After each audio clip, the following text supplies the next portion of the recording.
Dit is de Kitty Koelemeijer podcast voor iedereen die geïnteresseerd is in de toekomst van het ondernemen. We hebben bijna 100 miljard neuronen. Die 100 miljard neuronen hebben gemiddeld zo 2000 tot 20.000 contacten met elkaar. Je kijkt naar een scherm en ziet 1 of 2 of 3 mensen. Dat is dan net nog te behappen.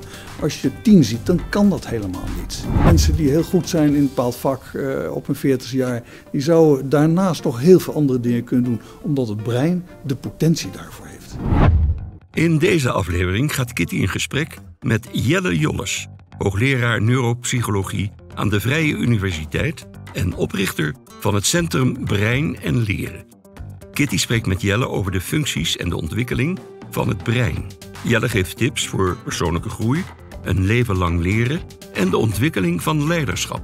Ik spreek met Jelle Jolles. Hij is hoogleraar neuropsychologie aan de Vrije Universiteit en ook oprichter van het Centrum Brein en Leren en van de adviespraktijk Neuropsy. Jelle is misschien wel de meest vooraanstaande neuropsycholoog van ons land. Hij heeft een indrukwekkende output, indrukwekkende academisch record en een cv van 160 bladzijden. Ik was echt diep onder de indruk toen ik dat zag. Maar je hebt ook heel veel gedaan in je carrière. Je hebt gekeken naar het brein van kinderen, jongvolwassenen, maar ook van ouderen met cognitieve problemen tot Alzheimer aan toe. Hoe is dat zo gekomen? Ja, eigenlijk, deze vraag wordt me vaker gesteld. Eigenlijk vind ik zo simpel als maar zijn kan. Omdat het gaat over de persoon in zijn omgeving.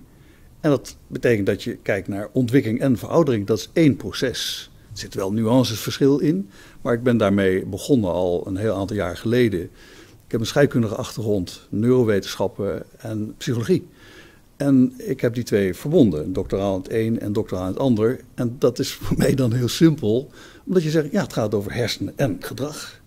Dus in wezen, door hersenen en gedrag te onderzoeken, ben je automatisch met al dit soort processen bezig. En vanaf het begin van je academische carrière dacht je al zo? Ik ben met scheikunde begonnen en na verloop van tijd had ik zoiets van een prachtig vak. Maar ik zie mezelf niet mijn hele leven lang reageerbuisjes in elkaar knutselen, zeg maar. Toen ben ik met psychologie begonnen en filosofie. En dat was een prachtige combinatie. Omdat je dus ook met de filosofische inbreng kunt zien de spraak die een psycholoog heeft, een socioloog, een wetenschapper vanuit de hersenwetenschappen. Die taal is anders, waardoor je gewoon heel mooi die verbinding kunt leggen door een soort van tolk-vertaler te zijn. En dat heb ik inderdaad vanaf mijn proefschrift heb ik dat gedaan. En waar ging je proefschrift over? Ja, het ging over hormonen die een invloed hebben op geheugen en leren. Weliswaar bij de rat, maar eigenlijk de rat als een model voor hoe het met de mensen gaat. Het ging over hormonen zoals ACTH en vasopressine, die echt ook een invloed hebben op ons hele functioneren. En we komen er straks nog even op terug wat je daar zelf van hebt toegepast. Hè? Je ziet er natuurlijk ongelooflijk fit en jong uit. Dus daar gaan we zo nog even kijken of je wat tips hebt. Maar ik wil nu graag weten, wat is het verschil tussen het brein van jongere en oudere mensen? Wat is nou het belangrijkste kenmerk daarvan? Eigenlijk moet je zeggen, het brein van jonge mensen, van pakken bij 0 tot ongeveer 25 jaar, is aan het rijpen. Die rijping van het brein is eigenlijk iets wat zo ontzettend lang duurt, omdat die rijping vereist prikkels uit de omgeving. Dus de prikkels uit de omgeving van 0 tot 25 jaar, die zijn nodig om het brein zijn vorm te geven. En als je dan naar volwassenen en ouderen kijkt, pakken beet vanaf 25 jaar tot 100, dan is het eigenlijk zo dat ze gebruik maken van de kennis en de structuur van dat brein, zoals die van 0 tot 25 jaar gemaakt is, maar ze zijn nog steeds plastisch. En ze zijn plastisch omdat ze die prikkels uit de omgeving moeten ontvangen en daar verandering in maken, zodanig dat je kunt voorspellen wat gebeurt over een dag, over een uur, over 3 minuten, wat gebeurt over 14 jaar. Als je zegt het rijpen van het brein, hè, wat betekent dat? Wat meer concreet voor mensen die niet zo goed zich daarbij iets kunnen voorstellen? Een metafoor die ik vaker gebruik is die van een systeem van kluisjes, bagagekluisjes, zoals je bij een station of op een school of wat dan ook hebt. Dat zijn pak een beet een hele serie van 200 bagagekluisjes. En op het moment van de geboorte zijn ze allemaal leeg. Maar er zijn al wel kluisjes. Ze zijn wel kluisjes. Dus in wezen is het weer een andere metafoor. Een heel groot huis of een paleis. Waarin je zegt van nou, er is een deur, de voordeur. Maar er zijn er gangen en heel veel kamers en een verdieping en nog een verdieping en een buitenruimte. Allemaal kamers en dat zijn de kamers in je brein. Dus op het moment dat je geboren wordt, is dat huis er. Dat is opgeleverd door de aannemer, maar het is helemaal leeg. Het moet nog ingevuld worden. En wat er dus bij de ontwikkeling en volwassen worden gebeurt, is dat daar verhuizers komen. Die brengen bepaalde kamers die ze volzetten met meubels. Maar die kamers die zijn zo rond 25 jaar behoorlijk goed gevuld. Maar dan nog blijf je in je hele leven een tafel eruit gegooien en een nieuwe tafel erin. En soms ook een doorbraak maken van de ene kamer naar de andere. Ja, dus je kunt verbouwen, dat huis. Je kunt verbouwen. En het mooie is, het brein is in die zin zo vreselijk simpel. Want het is eigenlijk alleen maar een orgaan wat ons in staat stelt om ons aan te passen aan de veranderende omgeving. En dat is nu zo. Heel letterlijk, ook heel korte termijn, letterlijk. Vooral op langere termijn. Ja, omdat de kennis die met ons, die er is, die je tot je neemt, die kennis, die zorgt ervoor dat bepaalde banen ontwikkelen. In de periode van 10 tot 25 jaar, in de adolescentie bijvoorbeeld. En die kennis die moet je opdoen, je moet ook fouten maken in die adolescentie, om gewoon straks op grond van die fouten te kunnen leren. Die fouten die leggen zich vast. Dat zijn routes in je brein van allerlei, laten we zeggen, 200 hersenstructuren die met elkaar praten.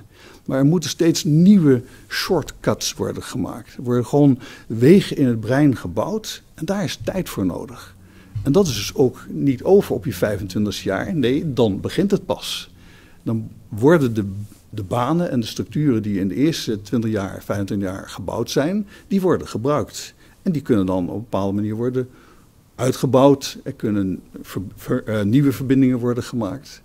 En voor dat proces is de omgeving nodig. Maar dat huis, stel je hebt het huis, heeft dat huis een vaste grootte? Of als je ouder wordt, kun je daar dan nieuwe dingen aan toevoegen? Rekt dat huis dan mee? Of moeten er dan dingen uit omdat het huis vol is? Of gaat dat niet op, die vergelijking? Het is inderdaad zo dat bepaalde structuren in je brein, die hebben zo rond hun 35e jaar, 40e jaar, hebben ze hun optimale plek, hun optimale vorm. Ze zijn met heel veel andere structuren verbonden. Maar als je dan die structuren niet actief houdt, dan zeggen ze oké, het hoeft kennelijk niet meer. Dus zo rond 40, 45 jaar, aangetoond ook, dan gaan hersendelen achteruit. Tenzij je ze gebruikt. Dat is ook het mooie van die term use it or lose it. Klinkt goed, het is ook werkelijk waar. Use it or lose it. En hoe merk je dat als je ze aan het kwijtraken bent? Dan is het bijvoorbeeld moeilijker om bepaalde herinneringen op te halen. Het wordt moeilijker om nieuwe prikkels binnen te halen en je gedrag daarop aan te passen. Dus moeilijke dingen leren. Een verhaal van een mevrouw van 58 jaar die bij ons op de geheugenpolie kwam. En die zei, ja, ik weet helemaal zeker dat het slecht met mij gaat. Want ik doe met mijn dochter van 29 jaar samen Italiaanse les. En ja, zij doet het 2 keer zo snel als ik. Dus ik ben nu dement aan het worden. Nee mevrouw, dat is niet zo. Sommige dingen die gaan wat lastiger, wat langzamer dan toen je 29 was. Maar andere gaan sneller. Als je dus gewoon niet infarctjes in je brein hebt. Als je niet kleine verstoringen van de hersenfunctie hebt.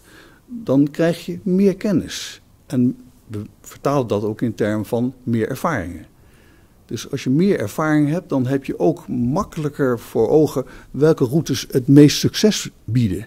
Dat is ook waarom in het bedrijfsleven die bedrijfsleiders, CEO's, die meer ervaring hebben en die verder goed in hun brein zijn, veel betere beslissingen kunnen nemen. De jonge, dynamische managers die net van school komen of die misschien wel een hele goede innovator zijn, maar die net die kennis niet hebben, die ervaring niet hebben. Je ziet ook bij mensen met veel deskundigheid dat ze ook juist vaak bevestiging zoeken van wat ze al weten. Dat ze daardoor minder openstaan voor nieuwe informatie of voor informatie die wat ze al weten eigenlijk een beetje doet schudden. Ja. En dat, die bias, confirmation bias, hoe kijk je daar tegenaan? Ja, die bestaat een heel goed punt. En dat is iets wat ook overal in de samenleving van groot belang is. En wat het brein daarvoor doet, en waar het eigenlijk voor is het prachtige woord nieuwsgierigheid.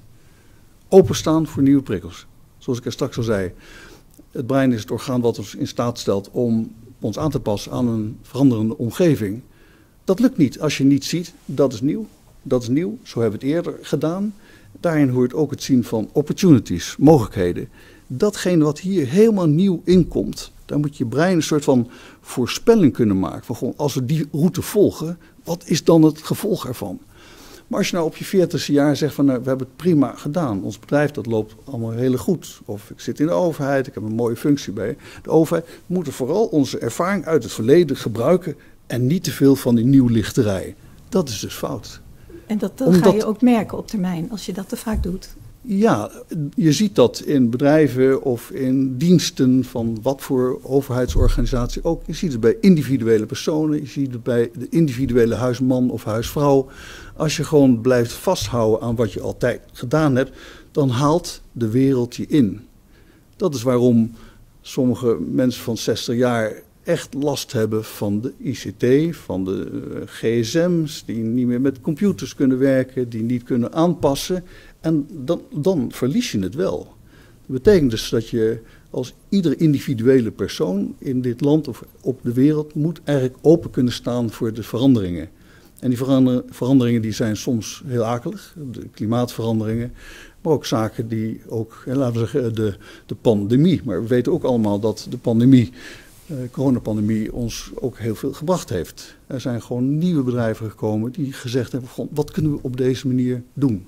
En dat komt alleen omdat je brein nieuwsgierig is. Dus tot op het moment dat je echt fysieke beschadigingen in je brein krijgt, kun je dit doen? Ja, zelfs ook als je beschadigingen hebt. Er zijn heel veel onderzoek uit de neuropsychologie, de neurologie ook, die laat zien dat mensen met bepaalde hersenbeschadigingen wel degelijk kunnen leren om op andere manier te compenseren voor datgene wat minder goed gaat.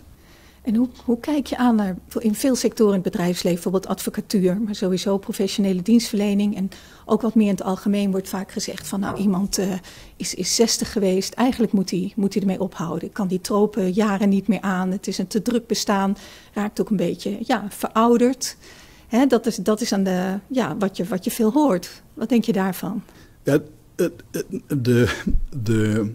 de gedachte is invoelbaar. Ik vind dat wel een maar is. Er zijn mensen die op hun 60ste jaar, als je hun hersenen scant, dat je ziet dat er allemaal hele kleine mini-infarctjes zijn. Hele kleine plekjes van misschien een kubieke millimeter groot, misschien zelfs minder. En die op cruciale plekken zitten. Ook al ben je gezond. Dus van de 100 mensen zijn er misschien 30 waar dat voor geldt.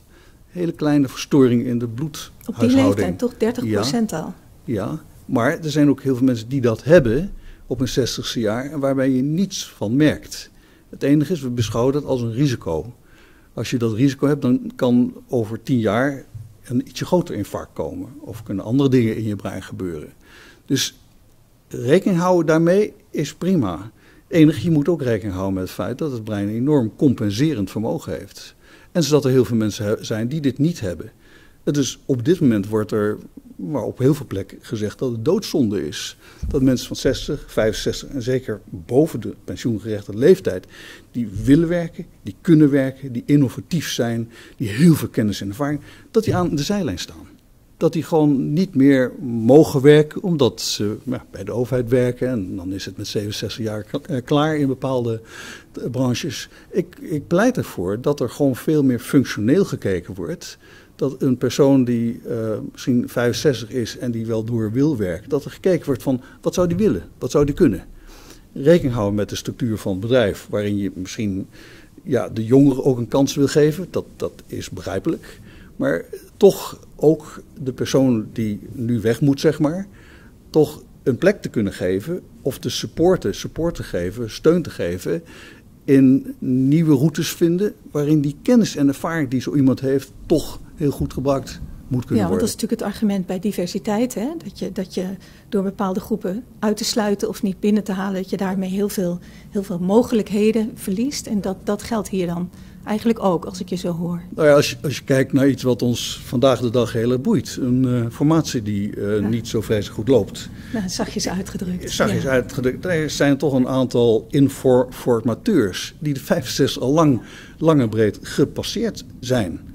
En Waarom is dat? Omdat die enorm veel ervaring hebben, omdat die een goed brein hebben, omdat die heel goed kunnen formuleren en veel ervaring hebben om toch dingen voor elkaar te krijgen. En ik denk dat het in heel veel sectoren, veel meer sectoren van onze samenleving zou moeten gebeuren. En in het verlengde daarvan, misschien ligt dat er iets verder vanaf. Er is natuurlijk ook vaak een maximale termijn voor bestuurders binnen ondernemingen. 2 keer 4 jaar bijvoorbeeld, terwijl natuurlijk op andere plekken bestuurders zitten die vaak wat eerder zijn aangesteld, die dat misschien wel 15 jaar doen. Wat vind je daarvan? Nou, het lijkt mij dat er meer functioneel gekeken moet worden naar functies en vaardigheden. En datgene wat iemand kan bijdragen. En daarin ook meer openstaan voor het feit dat een 50-jarige, een 55-jarige aanvullende ervaringen kan opdoen, waarin zijn of haar ervaringen ten voordele van het bedrijf, van de onderneming, van de dienst, van de overheid gebruikt kan worden. Ben je een voorstander van bijvoorbeeld 2 personen die een functie bezetten? Dat je zegt, ik neem een jong iemand en iemand met veel ervaring en ik laat ze samen zo'n statutaire rol bijvoorbeeld vervullen? Of is dat te lastig? Ik vind dat die mogelijkheid er zijn moet. Maar net zoals mannen en vrouwen, ja, natuurlijk ook vrouwen dezelfde mogelijkheid kunnen geven, maar mensen van kleur. Dus in die zin openstaan voor diversiteit. En diversiteit is dus niet alleen man-vrouw, maar ook cognitieve diversiteit, leeftijd, zeg maar. Ja, de cognitieve diversiteit, waarbij je openstaat voor het feit dat iemand die 35 is en die een prachtcarrière al aan het maken is in een bepaald bedrijf, dat hij heel erg veel weet van hoe het nu in de wereld omgaat. Ook de fysieke dynamiek heeft om nieuwe dingen te doen. Ook daarvoor geleerd heeft. Meer dan die man van 61, die een beetje als een ballast beschouwt, want die heeft zijn ervaring van vroeger. Nee, die man van 61 die heeft ook heel erg veel gezien van de afgelopen 30 jaar, van hoe dingen lopen. Vanaf de jaren 90 dat natuurlijk de samenleving enorm veranderd is in verband met de ICT, met automatisering, met internet en dat soort zaken. En die kennis heeft de 36-jarige Maverick niet. Dus dat kan heel goed in elkaar grijpen als je maar openstaat voor het feit dat je dat samen moet doen. Ja, mooi. En eigenlijk even terug naar het brein, want je zei het in het begin al. Je had het over dat brein stelt ons in staat continu aanpassingen te doen. Wat is nou echt de functie van het brein? Waarom hebben we een brein? Ja, er wordt een mooie vraag. Waarom hebben we een brein? Waarom hebben we een lichaam? Het brein is lichaam. Ja, maar brein, we zijn toch ons brein? Nee, we zijn niet ons brein. Ons brein is een heel leuk en handig orgaan. Het heeft wel 10 hele grote functies. Bijvoorbeeld het aansturen van je lichaam. Gewoon, ik moet eten. Maar ik ga pas eten als mijn brein zegt dat dat nu nodig is. Of als ik hier lekkere snoepjes zie en denk, hé, dat ga ik pakken. Dus het brein kijkt naar de omgeving, haalt prikkels binnen, stuurt het lichaam aan. En al die ingewanden, hart, lever, longen, alles en nog wat. De spieren, de machine, de regie. De spijsvertering, de hart- en vaatsysteem, die moeten aangestuurd worden. Maar als je uit de lift stapt en blijkt een tray te missen buiten de lift en je valt om, dan moet je brein direct zien in microseconden, zeg maar, van ik moet mijn evenwicht aanpassen en me daar grijpen. Ik heb helemaal niet naar die reling gekeken, maar ik moet me wel kunnen grijpen.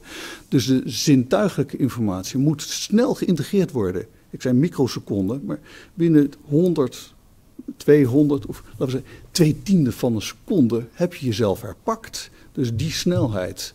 In de tussentijd is er ook adrenaline en allerlei hormonen in je lichaam. Je hartslag gaat snel omhoog. Je krijgt zweetsecretie omdat er een alarmsituatie is. Nou, je lichaam die doet dat in een alarmsituatie binnen een seconde.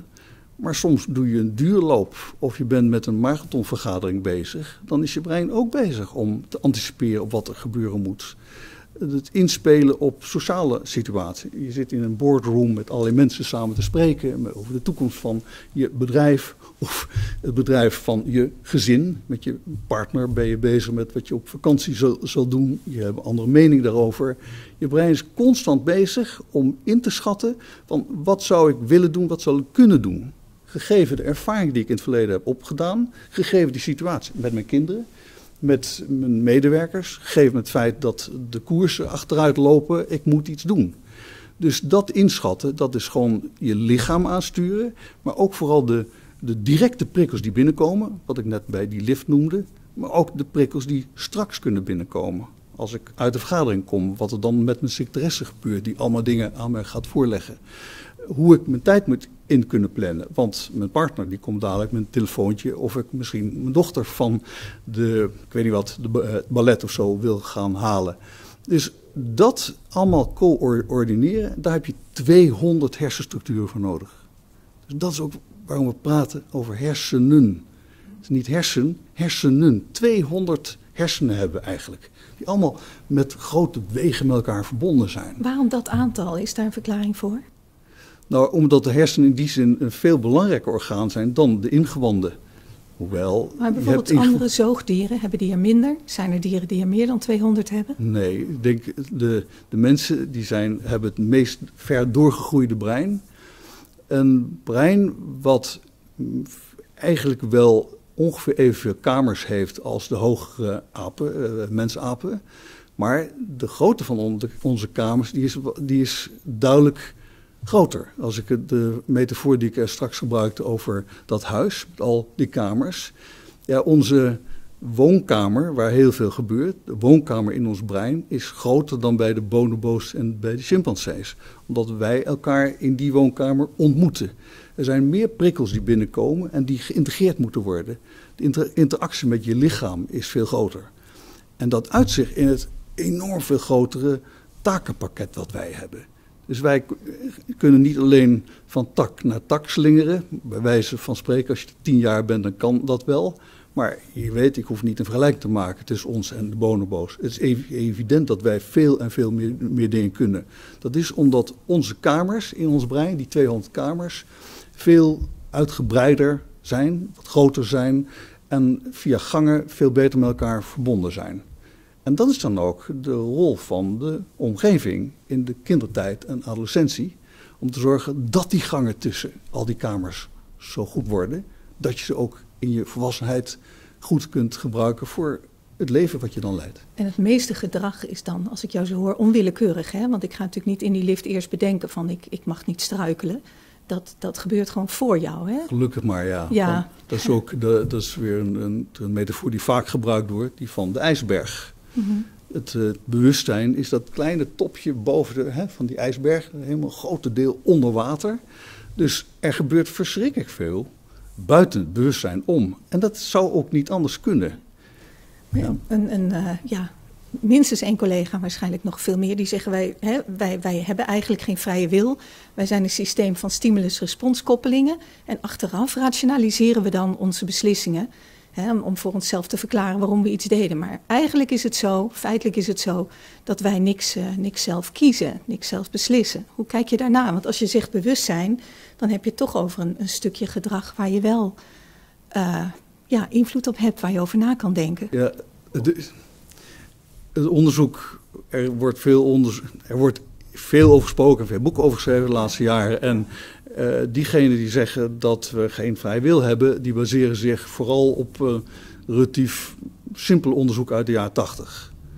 En er is ongelooflijk veel onderzoek nadien geweest. Dat eerder uitgevoerde onderzoek, dat laat inderdaad zien dat er routinegedragingen, dat die voorgekookt worden. En dat kan ook niet anders.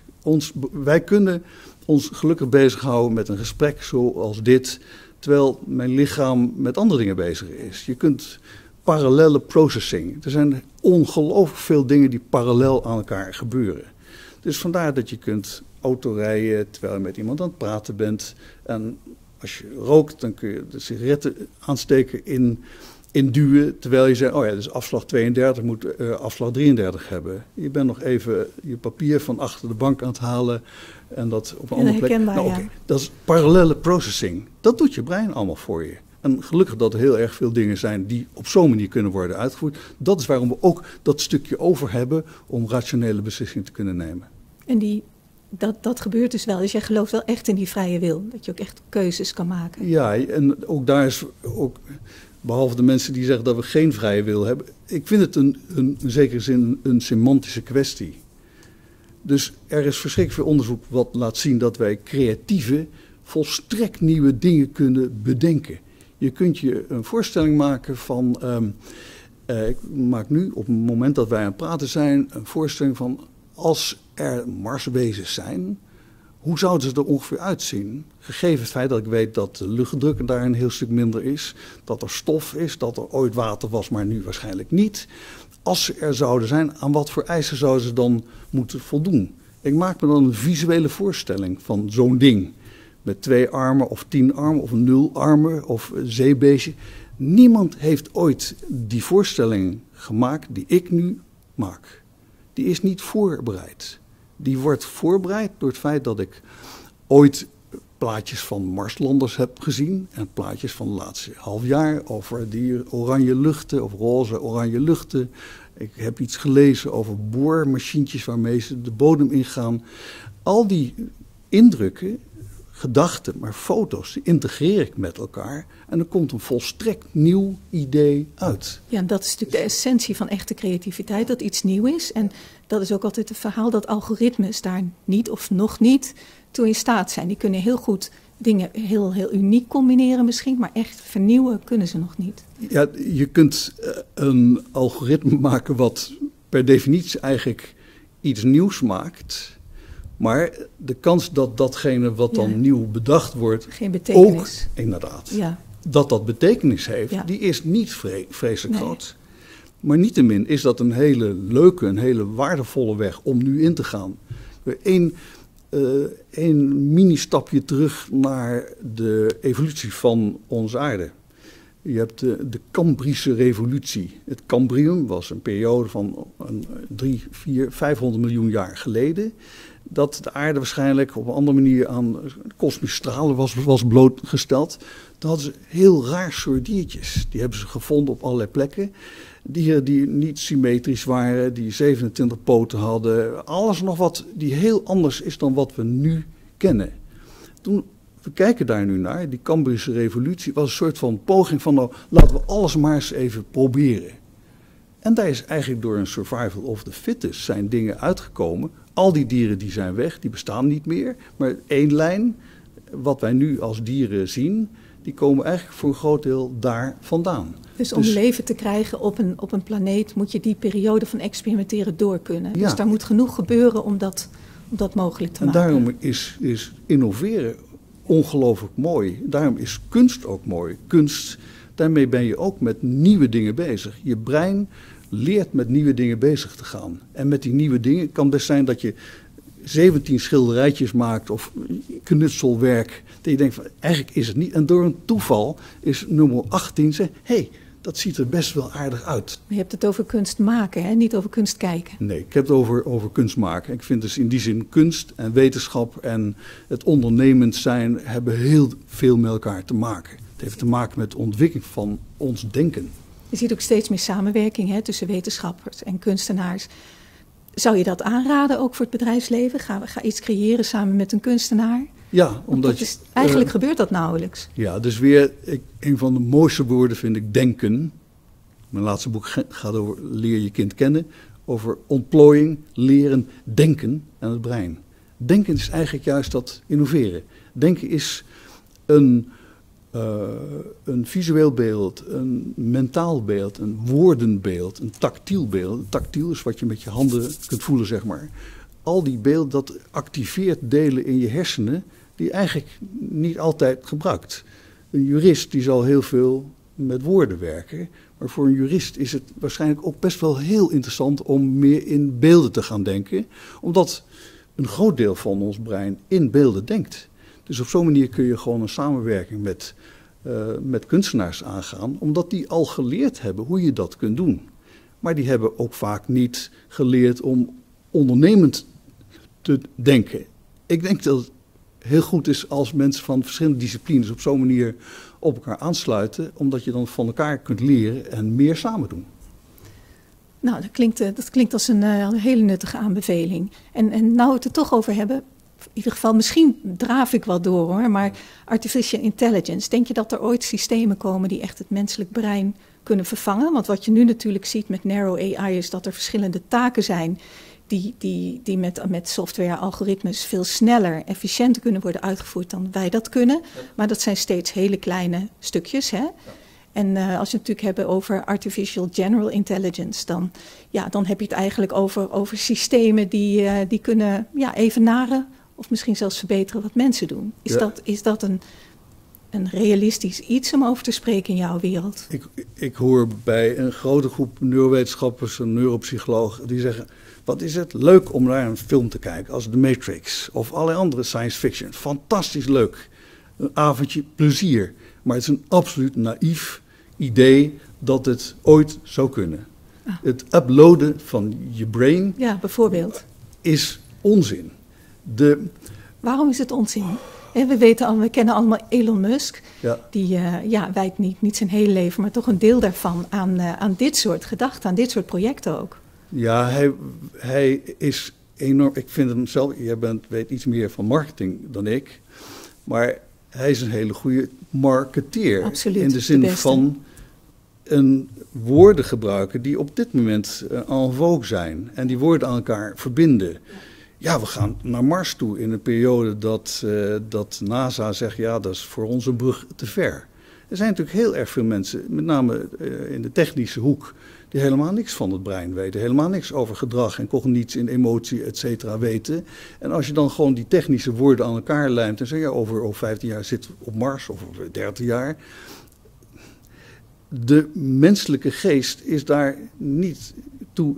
Even terug naar die artificiële intelligentie. Narrow, of de brede vorm van artificiële intelligentie.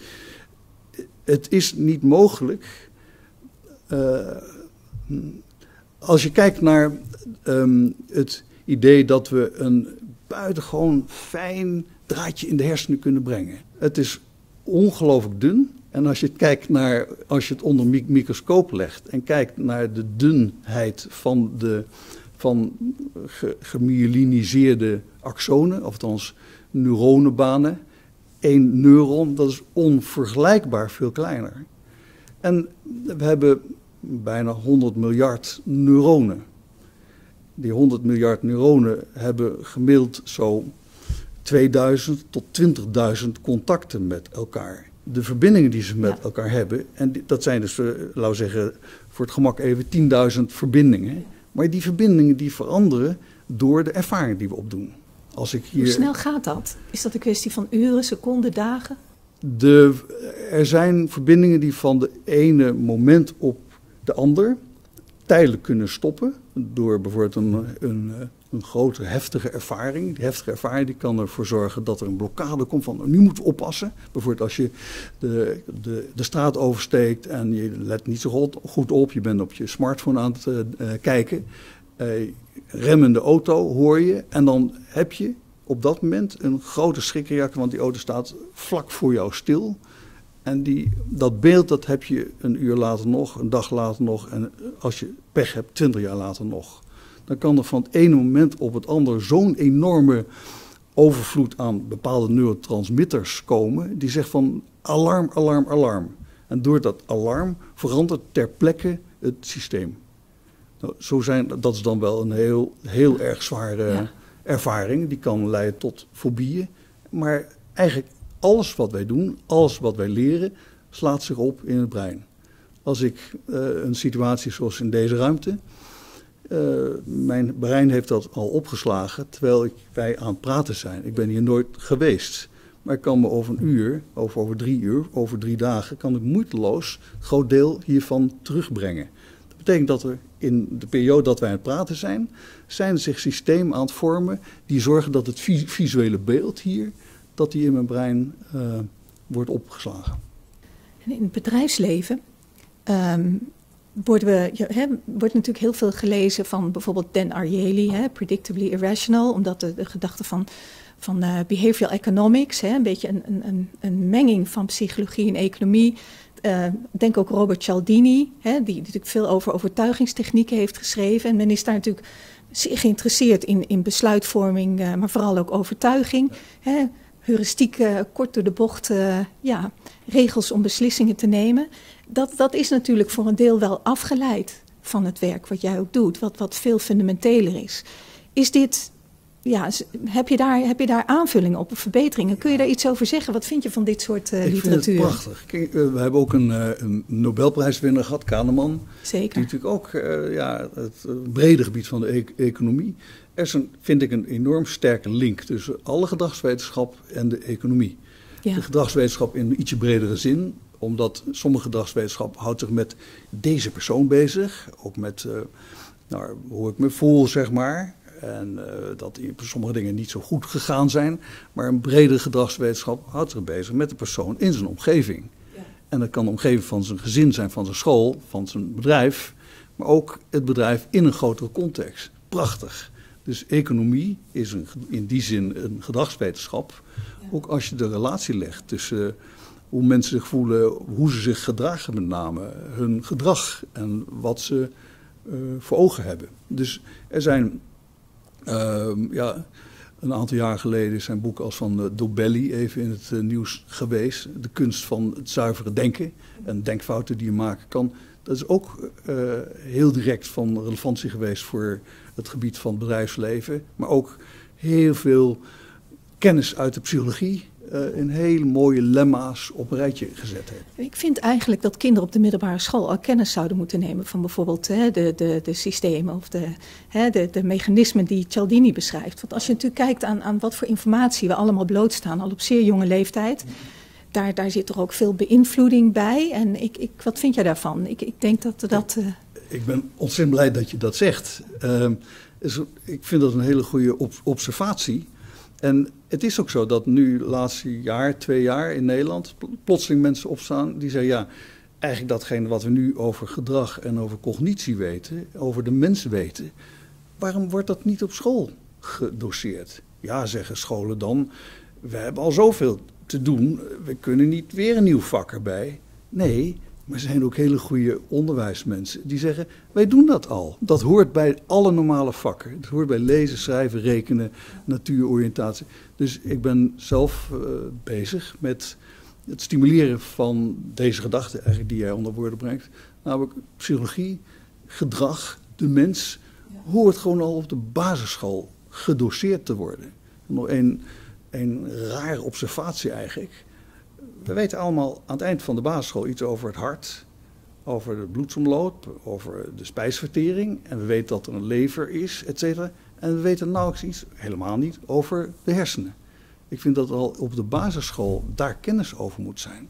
Want leerlingen op de basisschool kunnen al leren zelfinzicht, zelfregulatie. Waarom ik de neiging heb om Jan op zijn neus te slaan, of waarom ik verliefd ben op dit en dat meisje. Dat zijn dingen die ongelooflijk belangrijk zijn, ook voor mijn leerprestatie en ook hoe ik me voel op school. En dat ik met zin heb om naar school te gaan en dingen te leren. En wat je natuurlijk ook ziet is social media, waar kinderen al heel jong mee te maken krijgen. Waar natuurlijk veel over te doen is, die dopamine shots die ze krijgen als ze aan het gamen zijn. Of als je likes krijgt op Facebook of TikTok. Dat is iets wat ze natuurlijk al vanaf hele jonge leeftijd ondergaan. En wat ze misschien pas tijdens hun studie leren interpreteren. Als ze het ooit leren. Ja, en daar kun je een grote stap mee maken als je het genoten theauton, Grieks, ken u zelf, we kennen allemaal deze term. Maar dat geldt vanaf de basisschool. Natuurlijk moet je gewoon als 4-jarig meisje, 6-jarig meisje, 8-jarig jongetje, moet je ook van jezelf begrijpen dat je niet zomaar je hand in de snoeppot mag stoppen en er alles uithalen. De meeste ouders leren dat dat niet mag. Maar je moet ook leren waarom je steeds ruzie krijgt. In China zijn ze nu kinderen onder de 18 jaar, die mogen maar 3 keer 1 uur door de week gamen. En dat wordt ook met gezichtsherkenning wordt dat gemonitord. Vind je dat een goed initiatief? Nou aan jouw vraag te horen vind jij het niet zo goed initiatief. Nou, ik vind het ver gaan. Ja. Ik zou wel de exposure, dat gamen en social media contacten zou ik willen terugbrengen. Maar of het op deze manier moet, dat lijkt me wat bevoogdend ook. Naar de ouders toe. Heel erg. Kijk, opvoeden is leuk, maar zoals heel veel ouders weten ook wel heel erg moeilijk.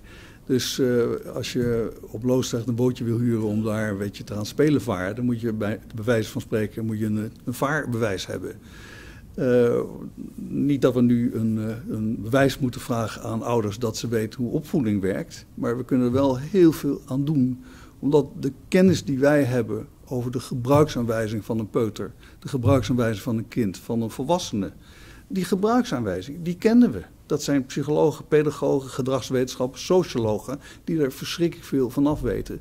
Laten we gewoon zorgen dat die kennis beter beschikbaar komt voor iedereen.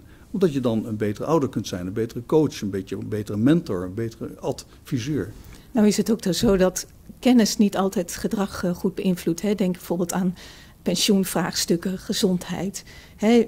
Het feit, je moet sowieso enige motivatie hebben om die kennis tot je te willen nemen en hem te vertalen in gedrag. En veel mensen doen dat niet. Dus dat vind ik altijd het lastige van kennis. Er wordt heel vaak bij moeilijke maatschappelijke problemen gezegd, moet meer kennis komen. Ja. Maar ja, dat werkt natuurlijk meestal niet.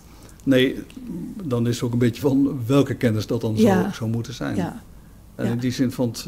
Misschien handelingsadviezen van als je kind te veel gamet, dan moet je dit en dat doen. Nou ja, je noemde net, en terecht denk ik, gewoon prachtige schrijvers zoals Dan Ariely, ik noemde Kahneman, er zijn nog een heel aantal meer. Ja. Dat is gewoon ongelooflijk belangrijk geweest. Dat we kennis uit de gedragswetenschap, dat is gewoon harde kennis. Daar wordt door tienduizenden artikelen per jaar die daarover verschijnen. Dat is niet allemaal onzin, dat is niet allemaal fake news. Een groot deel daarvan is gewoon hele valide kennis. Het enige is, er is een kloof tussen die wetenschappelijke kennis enerzijds en de toepassingen van aan de andere kant. Voor mij hoeft er niet nog veel meer nu in onderzoek geïnvesteerd. We moeten vooral investeren in de dialoog, in het praten met elkaar.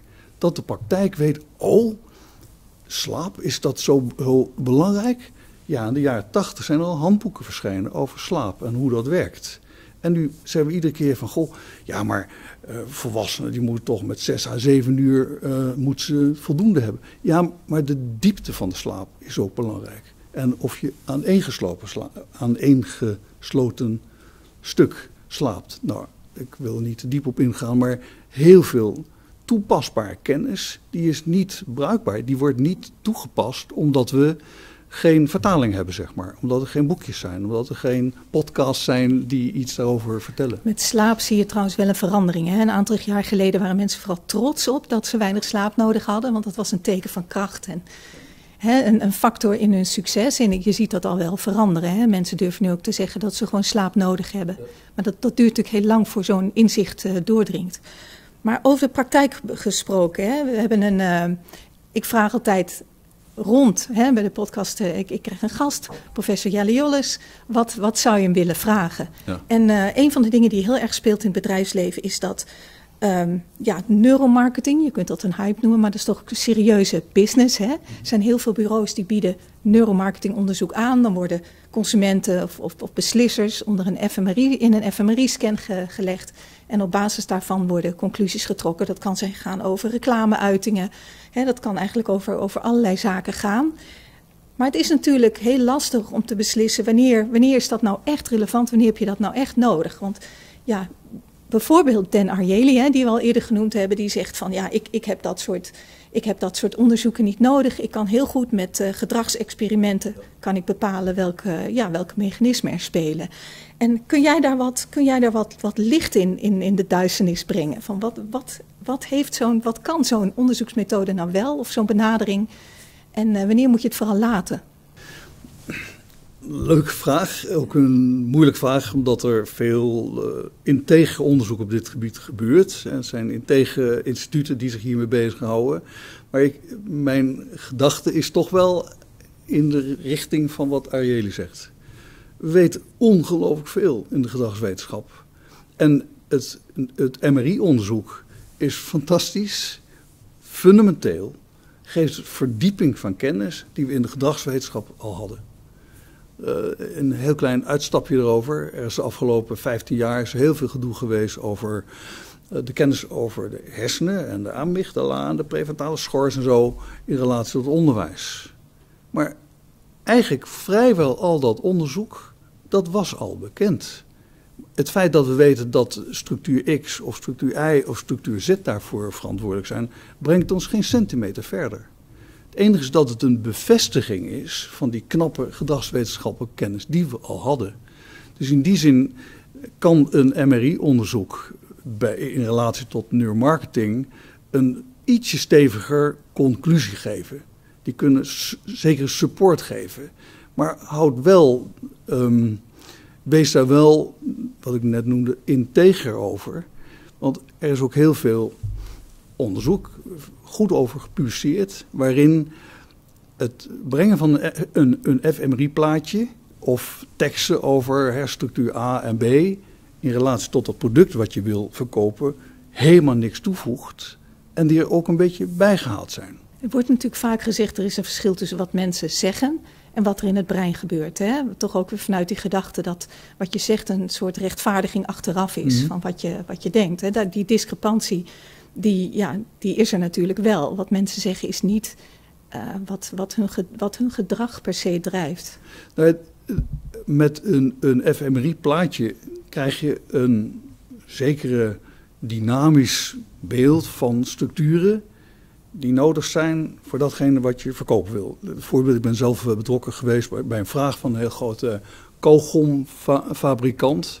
Die willen laten zien dat door hun product te kauwen, zeg maar, dat dan structuren in de bovenste oogveld en daar andere structuur bij, prefrontale schors, u weet wel, die worden actief. Ah. En als die actief zijn, iedereen weet van prefrontale schors, hartstikke belangrijk. En het woord dus actief is ook een heel mooi woord. Ja. Actief, dan word ik kennelijk actiever door dat kauwgom te kauwen. Maar het woord actief is alleen een woord. Dat ding wat je daar ziet, die blobs, geel, rood zeg maar, is actief. Maar soms is het beter als die structuur niet actief is. Omdat het dan betekent dat die zaken automatisch doet, zeg maar. Dus weer wat je dus leest in die advertentie of in die beschrijving van dat product, die kan een verkeerd beeld geven. Maar de consumenten kan het niks schelen. Die heeft zoiets, fMRI-onderzoek, men heeft aangetoond dat, en dan is dat al voldoende motivatie om dat product te kopen. Ja, okay. Dus heet dan de persuasive nature of het neuroscience onderzoek. Het is een soort van duwende kracht van als dat er maar eenmaal bij zit, dan zal het wel goed zijn. En ik denk dat dat in een heel aantal omstandigheden misschien niet hoeft. En je hebt het zelf ook over de seductive allure of neuroscience. Wat kun je even toelichten wat je daarmee bedoelt? Nou ja, sinds de jaren 90 is de neuroscience is hot, is sexy. In de jaren 90 had gewoon in Nederland had je het hersendecennium van 1993 tot ongeveer 2003. Hersendecennium, the decade of the brain in de Anglo-Saxische wereld. Voordien was men bang voor het brein. Ze zeiden, daar moeten we afblijven. Want we kunnen het ook niet repareren, hè? Niks mee. Maar dat decade of the brain heeft als het ware geëmancipeerd. En daar ben ik heel erg blij mee. Dus het heeft heel veel en groot belang voor de gezondheidszorg. Voor de psychiatrie, neurologie, neuropsychiatrie. Heel veel hersenziekten, hersenproblemen die gewoon behapbaarder geworden zijn. Het enige is dat imagingonderzoek, dat is een van de weinige soorten neuroscience die je voor je kunt zien. Er zijn ruim 40 neurodisciplines en één is de cognitive neuroscience. Eén van die 40. Welke is de grootste discipline? Zijn ze ongeveer even? Dat is moeilijk te zeggen, omdat je bijvoorbeeld een neurobiologie en een neurochemie. Ik kom vanuit een neurobiologie en neurochemie is gigantisch groot. En die is ook nodig om te weten van welke cellen hebben ze, hoe werken ze met elkaar, hoe komt het dat er neurotransmitters vrijkomen, hoe zit het met die neurohormonen, hoe komt het met receptoren.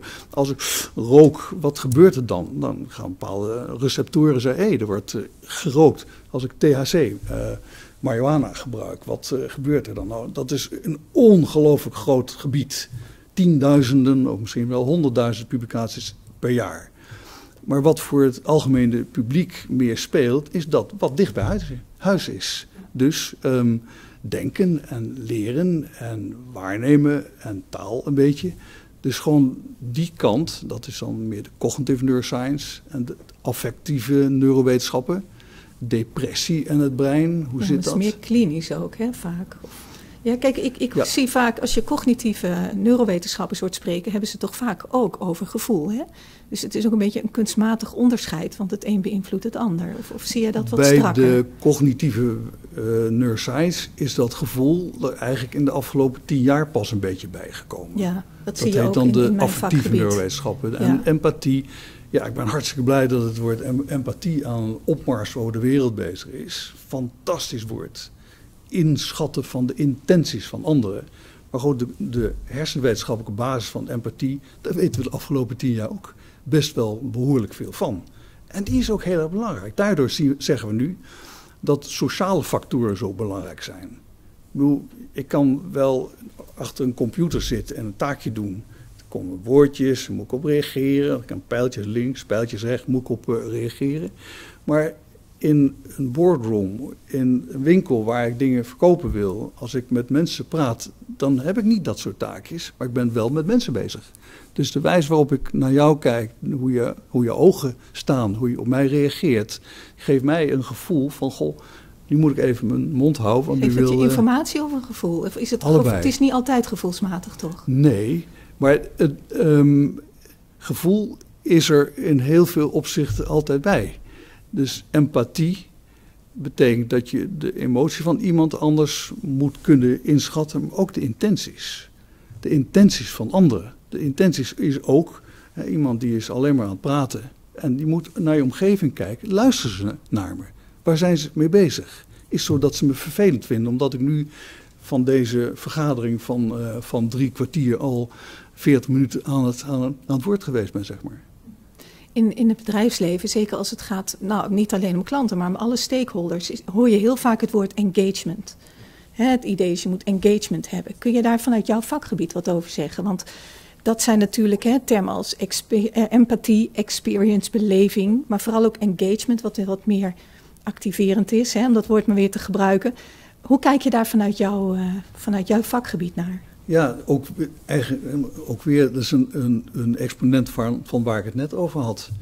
Dus je hebt empathie door naar iemand te kijken, te luisteren. Een soort van inschatting te maken van die persoon.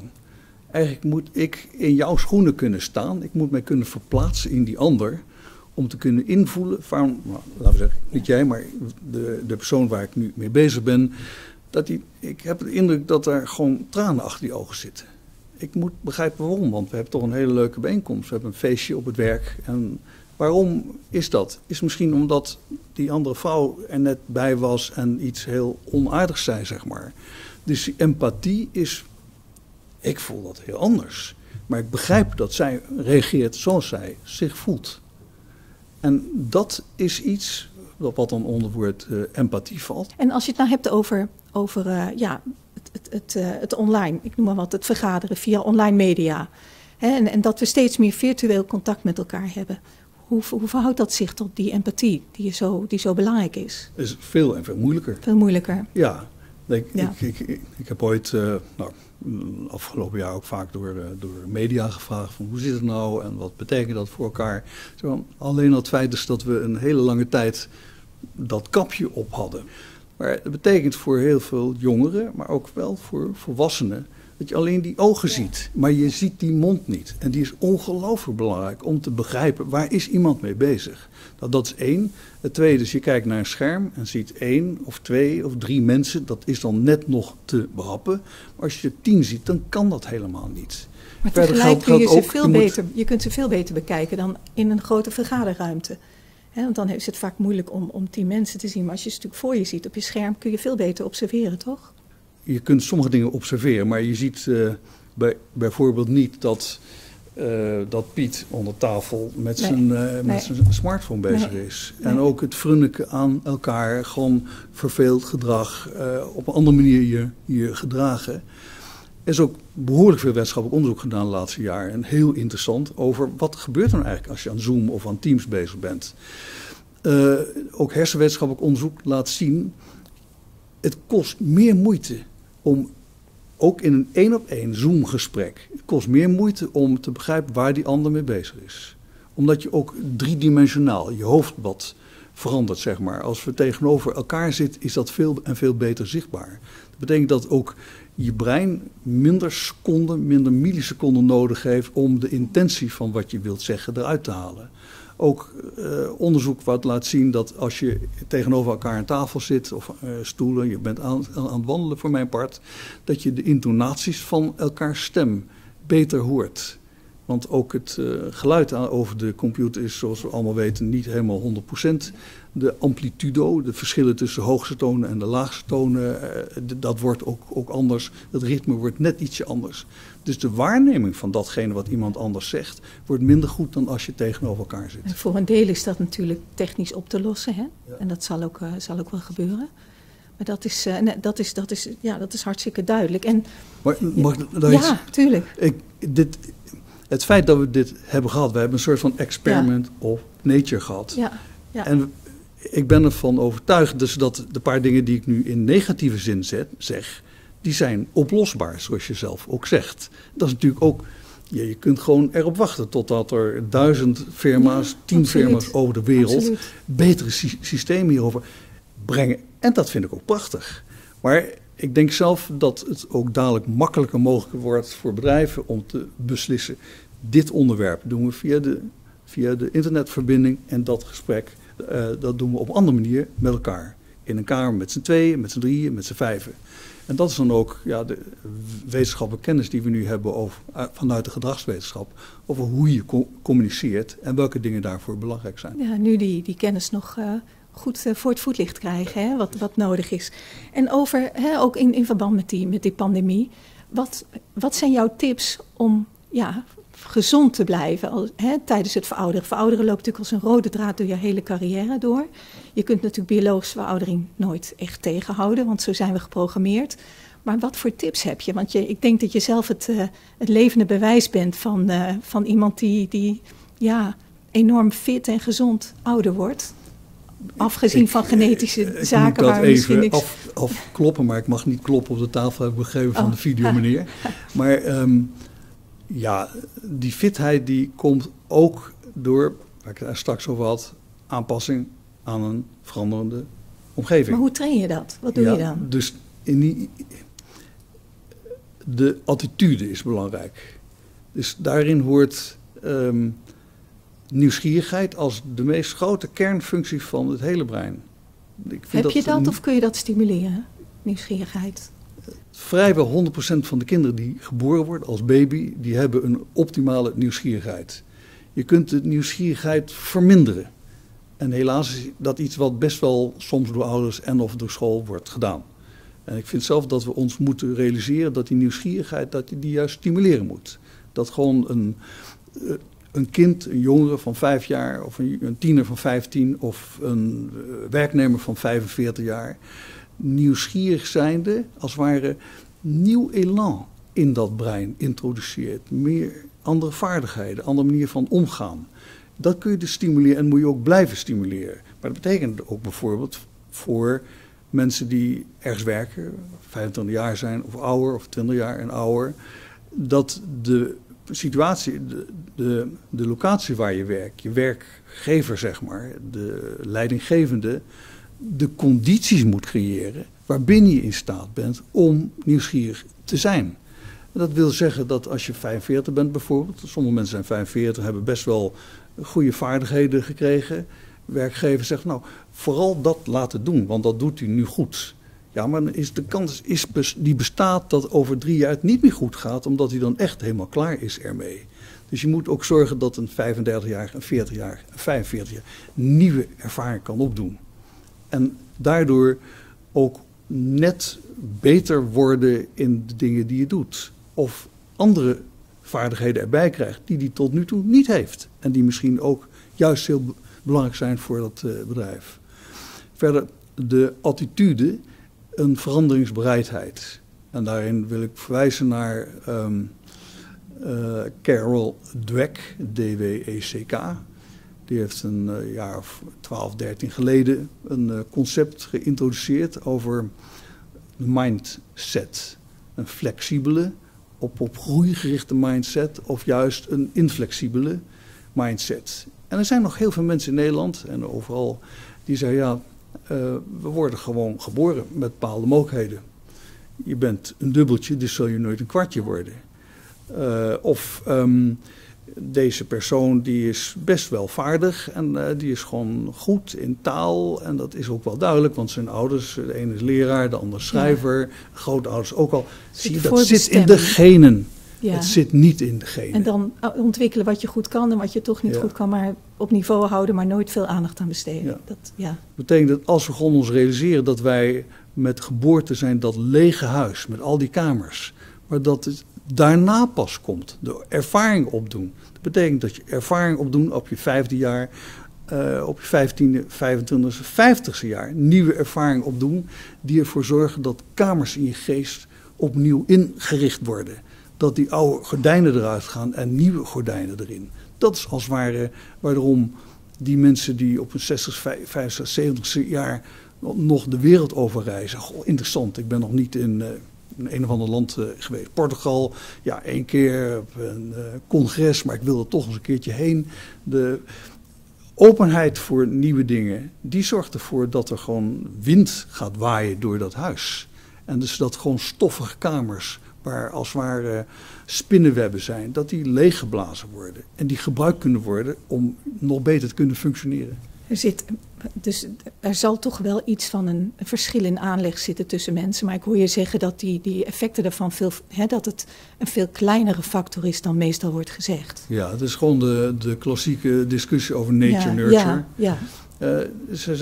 Ik zeg in mijn workshop en lezingen, ga ik daar dieper op in. Ik zeg van nature en nurture. Nou, haal je portemonnee. We hebben allemaal zo'n kaartje waarmee je dingen kunt betalen. Maar vroeger hadden we ook munten. Met een kop en een munt. Ja. Haal die munt ergens uit en kijk ergens naar. Wat zie je nou? Ik zie een munt. Of ik zie een kop. Is de munt nou herleidbaar tot de kop? Nee, natuurlijk niet. Andersom ook niet. Dus de kop en de munt, dat is een nature en nurture, zijn allebei nodig. Dus je kunt niet een mens worden als niet dat hele kasteel er is, als het hele huis er is, met al die kamers. Je kunt niet mens worden als je niet die bagagekluisjes hebt, die 200 bagagekluisjes. Het gaat om dat die gevuld worden. En daarin is nurture eigenlijk, nou laten we zeggen, minstens even belangrijk. Er wordt vaak gezegd, je besteedt je leven om te worden wie je bent, maar daar zit toch ook een soort voorbestemming al in? Ja, ik vind het een uitspraak waarbij je denkt van nou, is hij van nu of is hij van een aantal tientallen jaar geleden? Maar hij wordt nog wel gebruikt veel. Ja, en ik vind zelf, principieel heb je talenten, dat is wie je bent, maar wat je potentieel worden kunt, zeg maar. Datgene wat je potentieel worden kunt, dat wordt bepaald door de ervaring die je opdoet. Dus je leven lang ervaring opdoen. Dat betekent dat heel veel kamers die je wel in je brein hebt, eigenlijk leeg blijven. Die worden niet gebruikt, omdat je al op je 12e weet van ik wil een medicus worden. Dat betekent dat heel veel dingen afgehakt worden, die als mogelijkheden. En die kamers die zijn er wel om ook een hele goede kunstenaar te worden. Of een voldoende goede kunstenaar te worden. Of een hele goede sporter. Of een voldoende goede sporter. Het pleidooi is om in ieder geval tot je 25e zoveel mogelijk kamers in te richten. Je hoeft er niet super goed in te worden. Maar zodanig dat je, als je op je 25e dat allemaal kunt, dat je op je 45e weer kunt oppakken. Want dan zijn ze ingericht. Dus weer mensen die heel goed zijn in een bepaald vak op hun 40e jaar, die zouden daarnaast nog heel veel andere dingen kunnen doen, omdat het brein de potentie daarvoor heeft. En dan noemde je nieuwsgierigheid, je noemt die attitude of mindset. Zijn er nog meer dingen die je kunt doen? Beweging hoor je bijvoorbeeld vaak. Ja, in de vele jaren dat ik met collega's geheugenpolie heb gedraaid in Maastricht, daar hadden we niet alleen de uitspraak use it or lose it, maar als tweede probeer toch een beetje uit de risicofactor te blijven. Dus met name bij het ouder worden zijn allemaal dingen die er met ons gebeuren, biologisch gezien. Je wordt toch ietsje minder fit. Er zijn bloedvaten die toch een klein beetje gaan dichtzitten, bij de ene wat meer dan bij de ander. Ja. Er zijn verstoringen. Ieder heeft grote kans dat naarmate je ouder wordt, dat er bepaalde cellen een woekering gaan vertonen, kanker. Uit de risicofactoren blijven voor je brein is fit, de fysieke fitheid. Is alcohol niet te veel. Liefst niet meer dan een bepaald bedrag per week. Nicotine kan een stukje helpen, maar liever toch niet. Cafeïne met een bepaalde mate, zeg maar. Niet te veel in een Formule 1 auto over een circuit heen rijden, want de kans dat je dan toch eens een keertje ongeluk krijgt is ook groot. In ieder geval uit de risicofactoren blijven wil gewoon ook zeggen. Dus dat je zorgt dat de impact op jouw brein, dat je die zo laag mogelijk houdt. Boksen, contactsporten, dat zorgt dat de kans daarop groter wordt. Maar dat zijn ze wel, hè? Dat zijn wel de factoren die je eigenlijk zegt. En dat veranderen van die attitude. Waarbij, sorry dat je die attitude, die vind ik van een heel groot belang. Omdat gewoon, je was heel vriendelijk naar me om te zeggen dat ik er nog niet verschrikkelijk oud uitzie. Nou, ik denk dat wel een grote rol speelt. Ik denk dat ik ook leef naar de gedachte, natuurlijk ben ik geen 41 meer. Maar ik kan sommige dingen beter dan toen ik 41 was. Ik word uitgenodigd voor lezingen en mensen zeggen dan als ik zeg, sorry, ik kan niet. Ik heb een heel groot en druk programma met lezingen. Oh nee, dat begrijp ik wel. Kunt u dan niet een AIO sturen?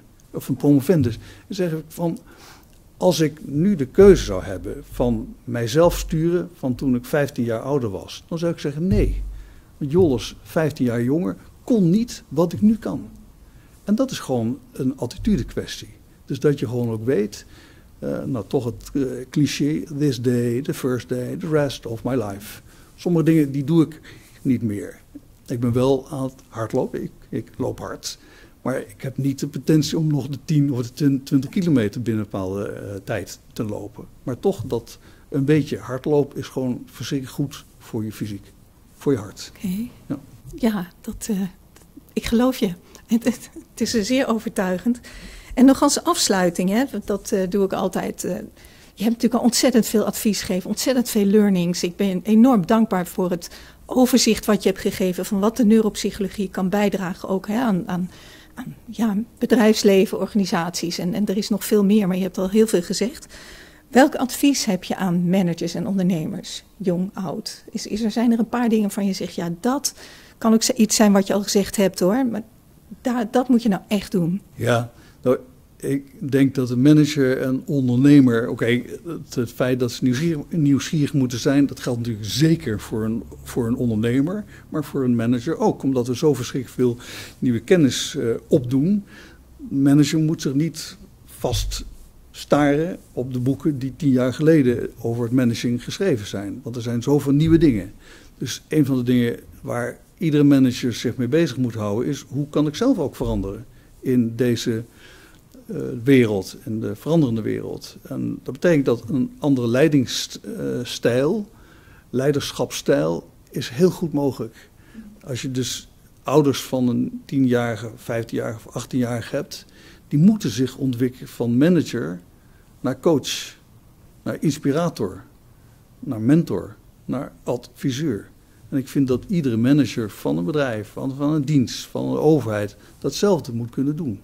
Je kunt manager zijn en vooral blijven, omdat natuurlijk heel veel dingen echt, laten we zeggen, technisch gemanaged moeten worden. Maar zeker wanneer je met mensen werkt, dan ontkom je er niet aan om ook de rol van coach en van mentor en adviseur mee te kunnen nemen. Dat is 1. En het tweede is dat een manager zich moet bezighouden met zijn medewerkers. Het allerbelangrijkste vind ik gewoon de voorwaarden scheppen voor. Voorwaarden scheppen voor ook een stukje persoonlijke groei van die 38-jarige mevrouw die bij je werkt. En ook die 58-jarige meneer die bij je werkt, waarbij je denkt van, goh, wordt het niet tijd dat hij zo langzamerhand weggaat? Hij gaat nu niet weg. Wat kan ik doen om te zorgen dat die man lekker in zijn vel zit, productief is en blijft? En ook in het team werken. Dus weer voorwaarden scheppen voor datgene wat je met je medewerkers doet. Ja, nou prachtig advies, prachtige afsluiting. Je zei tegen mij in het voorgesprek, ik wil geen goeroe zijn, maar ik denk dat je het toch bent. Dank je wel. Dank je wel voor dit gesprek, voor deze vragen. Dit was de Kitty Koelemeijer podcast. Als je dit gesprek interessant vindt en vaker dit soort gesprekken wilt zien of horen, druk dan op die bekende knop. Want dan weet je één ding zeker: de podcast van Kitty wordt vervolgd.